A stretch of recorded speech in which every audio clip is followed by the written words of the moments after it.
Hello guys, welcome back to my YouTube channel. ഇന്ന് നമ്മൾ fruit കസ്റ്റാർഡാണ് ഉണ്ടാക്കാൻ പോകുന്നത്.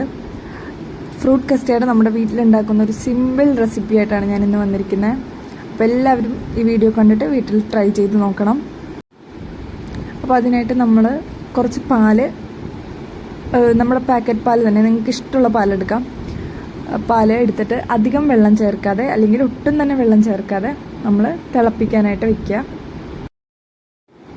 നമ്മുടെ ഫ്രൂട്ട് കസ്റ്റാർഡിൻ്റെ അളവ് എന്തോരം വേണോ അത്രയും പാല് ഓരോരുത്തരുടെ ഇഷ്ടത്തിനനുസരിച്ചാണ് നമ്മൾ എടുക്കേണ്ടത്. കാര്യം ഇപ്പോൾ പാല് നമ്മൾ ശരിക്കും കുറുക്കി ഇതിൻ്റെ അളവ് കുറയും എന്തായാലും. അപ്പോൾ അത്രയും കുറുകി കഴിയുമ്പോഴത്തേക്കും കുറയുന്നത് കൊണ്ടിട്ട് നമുക്ക് എന്തോരം ആവശ്യമുണ്ടോ അത്രയും കൂടുതൽ എടുക്കാൻ ശ്രമിക്കുക പാല്. പിന്നെ പാലിൻ്റെ കട്ടി കുറയും അടിക്ക് പിടിച്ചാൽ. അപ്പോൾ നമ്മൾ ചൂടാവുന്ന അനുസരിച്ച് നമ്മൾ പതുക്കെ പാൽ ഇളക്കി കൊടുത്തിട്ട് വേണം തിളപ്പിക്കാൻ. അല്ലാതെ അടിക്ക് പിടിച്ചു കഴിഞ്ഞാൽ മൊത്തത്തിൽ നമ്മുടെ ഫ്രൂട്ട് കസ്റ്റാർഡിൻ്റെ ടേസ്റ്റ് മാറും. അപ്പോൾ കുറച്ച് ചൂടായി കഴിഞ്ഞാൽ നമ്മൾ ഫുള്ള് ഇളക്കി കൊടുത്ത് വേണം പിന്നീട് തിളപ്പിക്കാൻ. ഒരു 10 മിനിറ്റ്സിനുള്ളിൽ ഉണ്ടാക്കാൻ പറ്റുന്ന ഒരു കസ്റ്റാർഡാണ്. അപ്പോൾ നമ്മൾ നിർത്താതെ ഇളക്കിക്കൊണ്ടിരിക്കുക. അപ്പോൾ പാലിവിടെ നല്ല രീതിക്ക് അല്ലെങ്കിലും ചെറുതായിട്ട് തിള വന്ന് തുടങ്ങുന്നുണ്ട്. ഇതിപ്പോൾ നിർത്തരുത് കേട്ടോ, ഞാനിപ്പോൾ വീഡിയോ എടുക്കാൻ വേണ്ടിയിട്ട് നിർത്തിയതാണ്. നമ്മൾ കണ്ടിന്യൂസ് ഇളക്കി കൊടുക്കുക. പാല് ചെറുതായിട്ട് തിള വന്നാലും നന്നായിട്ട് തന്നെ ഇളക്കി കൊടുക്കേണ്ടതാണ്.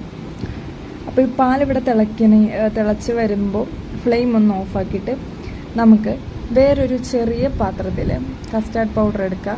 ഇതൊരു 4 ടീസ്പൂൺ കസ്റ്റാർഡ് പൗഡർ ആയിരിക്കും ഉണ്ടാവുക. അതിലേക്ക് തിളപ്പിക്കാത്ത പാലിട്ടോ നമ്മുടെ റോ മിൽക്ക് ചേർത്തിട്ട് നന്നായിട്ടൊന്ന് ഇളക്കി കൊടുക്കുക. ഇത് കട്ട പിടിക്കാതിരിക്കാനാണ് നമ്മൾ ഇങ്ങനെ ചേർക്കുന്നത്. നമ്മളിപ്പോൾ തിളച്ചുകൊണ്ടിരിക്കുന്ന പാലിലേക്ക് കസ്റ്റാർഡ് പൗഡർ ഇടുകയാണെങ്കിൽ എന്തായാലും കട്ട പിടിക്കും.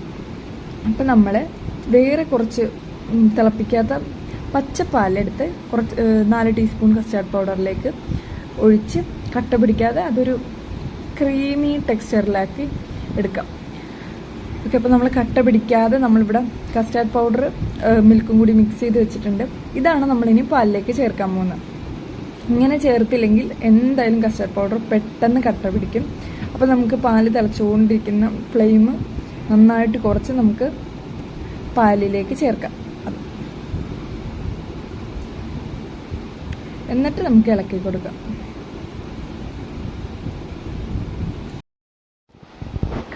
നന്നായിട്ട് കട്ട പിടിച്ചു കഴിഞ്ഞാൽ പിന്നെ നമ്മുടെ മൊത്തം ഫ്രൂട്ട് കസ്റ്റാർഡ് കുളമാവും. അതായത് അത് നമ്മൾ സൂക്ഷിച്ച് വേണം. ഓക്കെ, അപ്പോൾ നമ്മൾ കസ്റ്റാർഡ് പൗഡർ വേറൊരു പാലിൽ മിക്സ് ചെയ്തിട്ടു. എന്നിട്ടും കുറച്ച് കട്ടകളൊക്കെ വന്നിട്ടുണ്ട്. പക്ഷേ ഇത്രയും പോലും കട്ടകൾ വരരുത്. നമുക്കിത് ഇപ്പോൾ കുറച്ച് നേരം കൂടി സ്റ്റീർ ചെയ്ത് കഴിയുമ്പോഴത്തേക്കും ഈ കട്ടകളും മാറും. നന്നായിട്ട് ഇളക്കി ലോ ഫ്ലെയിമിൽ വേണം നമ്മൾ ഇനി ഒരു കുറുക്ക് പോലെ, വെള്ളം പോലെ ഇരിക്കാത്ത രീതിയിൽ നമ്മൾ ആക്കിയെടുക്കണം. കുറുക്ക് പോലെ ഏകദേശം ഇപ്പം ഞാൻ കുറച്ച് നേരം ലോ ഫ്ലെയിമിലിട്ട് ഇളക്കി ഇപ്പോൾ കുറുക്ക് പരുവത്തിലായിട്ടുണ്ട്. ഇങ്ങനെ വേണം ആവാനായിട്ട്. ഒരു കട്ട പോലും പാടില്ല.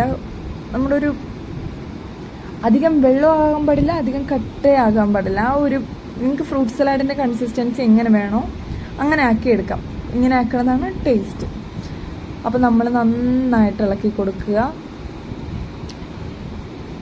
കുറുക്ക് പരുവത്തിൽ എപ്പോൾ ആവണോ അത്രയും നേരം വരെ നമ്മൾ ഇളക്കി കൊടുക്കേണ്ട ആവശ്യമാണ്. ഇനി നമുക്ക് ഇതിലേക്ക് പഞ്ചസാര ആഡ് ചെയ്യേണ്ടതായിട്ടുണ്ട്. പഞ്ചസാര ആഡ് ചെയ്യുമ്പോൾ ഒന്നും കൂടി വെള്ളം പോലെ ആകും. അപ്പോൾ ഇപ്പോൾ ഈ ഇരിക്കുന്ന ടൈമിൽ നന്നായിട്ട് കുറുക്ക് പോലെ ആയാൽ അത്രയും നല്ലത്. കാരണം നമ്മൾ പഞ്ചസാര ആഡ് ചെയ്യുമ്പോൾ ഒന്നും കൂടി ഒരു ലിക്വിഡ് കൺസിസ്റ്റൻസി വരും. അപ്പോൾ അതിലും നല്ലത് ഇപ്പോഴേ നമ്മളൊരു നല്ല കുറുക്ക് പരുവത്തിലാവണമെന്നാണ് ഇപ്പോഴേ നല്ലത്. അപ്പോൾ പഞ്ചസാര ആഡ് ചെയ്യുമ്പോൾ അധികം വെള്ളം പോലെ ആവില്ല.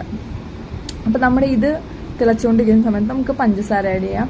നിങ്ങൾക്ക് എന്തോരം മധുരം ഈ ഫ്രൂട്ട് കസ്റ്റാർഡിൽ ആവശ്യമുണ്ടോ അത്രയും പഞ്ചസാര ആഡ് ചെയ്യാം. ഞാനിപ്പോൾ 4 ടീസ്പൂണാണ് ഇട്ടിരിക്കുന്നത്. നമ്മുടെ കസ്റ്റാർഡ് പൗഡറും ഞാൻ 4 ടീസ്പൂണാണ് ഇട്ടത്. അപ്പം നിങ്ങളുടെ ഒരു ഇഷ്ടത്തിൻ്റെ അനുസരിച്ച് ഇതിൻ്റെ അളവ് ചേഞ്ച് ചെയ്യാവുന്ന. ഇപ്പോൾ ഷുഗർ നമ്മൾ ആഡ് ചെയ്ത് കഴിഞ്ഞപ്പോഴത്തേക്കും ഒന്നും കൂടി വെള്ളം പോലെ ആയില്ല. അതും ഇനി കുറുക്ക് പോലെ ആവണ രീതി വരെ നമ്മൾ മിക്സ് ചെയ്ത് കൊടുക്കുക. നല്ലപോലെ ആ പഞ്ചസാര അലിഞ്ഞ് അതിലോട്ട് ചേരണം. നന്നായിട്ട് കുറുക്ക് പരുവത്തിലാവണ വരെ നന്നായിട്ട് സ്റ്റിർ ചെയ്ത് കൊടുക്കുക. നമ്മൾ ഈ പഞ്ചസാര ആഡ് ചെയ്യണതും കസ്റ്റാർഡ് പൗഡർ ആഡ് ചെയ്യണതും എല്ലാം നമ്മൾക്ക് ഇഷ്ടമുള്ള ടേസ്റ്റിനനുസരിച്ചാണ്. പക്ഷെ കസ്റ്റാർഡ് പൗഡർ കൂടുതൽ ആഡ് ചെയ്യുന്നത് നമ്മുടെ ഫ്രൂട്ട് കസ്റ്റാർഡ് കുളമാക്കും. അപ്പോൾ അതൊരു കറക്റ്റ് രീതിയിലാക്കുക. ഷുഗർ നമുക്ക് ഇഷ്ടമുള്ള രീതിയിൽ ആഡ് ചെയ്തും കുറച്ചൊക്കെ കൊടുക്കാം. ഓക്കെ, അപ്പോൾ പഞ്ചസാര നന്നായിട്ട് അലിഞ്ഞ് ചേർന്ന് കുറുക്ക് പരുവത്തിലായിട്ടുണ്ട്.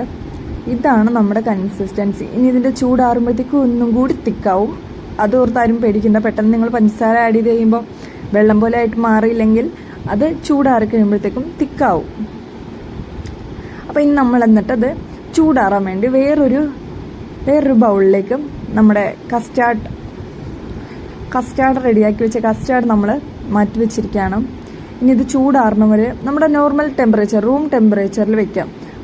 ചൂടോടുകൂടി തന്നെ എടുത്ത് ഫ്രിഡ്ജിലേക്കൊന്നും വെക്കരുത്. നമ്മൾ റൂം ടെമ്പറേച്ചറിൽ കുറച്ച് നേരം വെക്കാം. മൂടിയൊന്നും വെക്കണ്ട. അപ്പോൾ പെട്ടെന്ന് ചൂട് മാറി കിട്ടും. ഓക്കെ, അപ്പോൾ ഇനിയാണ് നമ്മുടെ താരങ്ങൾ. നമ്മൾ ഈ കസ്റ്റാർഡിലേക്ക് ചേർക്കാൻ ഇവിടെ എടുത്ത് വെച്ചിരിക്കുന്ന ഫ്രൂട്ട്സ്, ഒന്ന് പോംഗ്രാനൈറ്റ്, ആപ്പിളിൻ്റെ തൊലി കളഞ്ഞത്, പിന്നെ ബ്ലാക്ക് ഗ്രേപ്സ്, ഗ്രീൻ ഗ്രേപ്സ്, പിന്നെ ബനാന.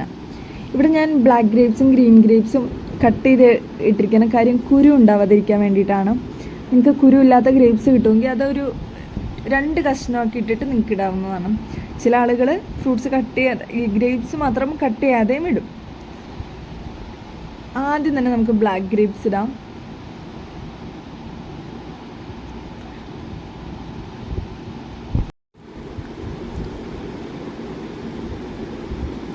അത് കഴിഞ്ഞ് ആപ്പിൾ ഞാനിവിടെ തൊലി കളഞ്ഞിട്ടാണ് ഇട്ടിരിക്കുന്നത്.